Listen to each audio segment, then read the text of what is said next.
Krenkykie, as jy bang vir 'n nuwe jaar, or as jy bly? Omdat sy belong to Kerabo, sy ought be bang. Omdat ek sal jou gelief behind. What that basically means is, Crankatty, are you happy for the new year, or are you scared? You should be scared, because I might just be going home this year, in the rapture, and leaving you behind to deal with all the tumult of the earth that's coming in the great tribulation. So I would greatly repent, little kitty.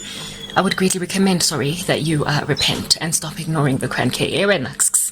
As jy bang or wat, or as jy bly. As jy bly.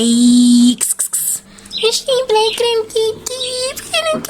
As jy baie ba. Ooh. Ignore the girl, ignore the cranberry. Ignore me until I come after you.